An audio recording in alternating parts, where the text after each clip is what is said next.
পাঁচটা ওয়ার্ড এখনো 163 আছে, মাঝে ইন্টারনেট কানেকশন বন্ধ রাখা হয়েছে। সাঁইথিয়াতে আমরা যাতে ঢুকতে না পারি 163-কে এক্সটেন্ড করা হয়েছে। আমরা ঢুকেছি, আমি, আমাদের প্রদেশের সাধারণ সম্পাদক জগন্নাথ চট্টোপাধ্যায়, জেলার সভাপতি ধ্রুব সাহা, বিধায়ক এবং যুব মোর্চার সর্বভারতীয় নেতা অনুপ সাহা সহ আমরা এখানে এসেছি। 12 জন ইনজোর্ডের সঙ্গে আমরা তাদের অনেকেরই সঙ্গে গুরুতর আহতদের সঙ্গে মিট করলাম। বিজেপির পক্ষ থেকে চিকিৎসার জন্য সামান্য অর্থ দিলাম, তাদের পাশে দাঁড়ানো, তাদের বিরুদ্ধে মিথ্যা মামলা হয়েছে, সেই মামলায় জামিন করানোর দায়িত্ব নিলাম এবং 163 ধারা, মানে যেটা 144 আগের, এটা উঠলেই বিজেপি বীরভূম এখানে অন্তত 10-20 হাজার মানুষের প্রতিবাদ মিছিল করবে।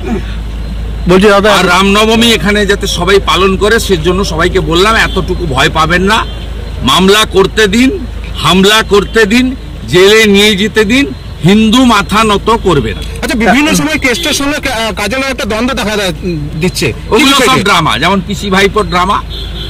কালকে কোর কমিটি মিটিং হয়েছে, এন্ড অফ দি ডে দুজন এক, অনুব্রতই চালাচ্ছে।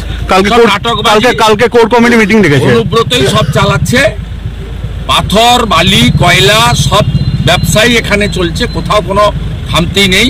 যা ছিল সব, আমি বারবার বীরভূমের লোককে বলি, কোর্ট অনেক চেষ্টা করেছে, কেন্দ্রীয় এজেন্সি অনেক চেষ্টা করেছে, ভবিষ্যতেও করবে। তো আলটিমেটলি যদি আপনারা তৃণমূলকে না হটান, বিভিন্ন কায়দায় বিভিন্ন উপায়ে মুখ পরিবর্তন করে নতুন বোতল পুরনো মদে এরা কিন্তু এই ব্যবসা চালাবে।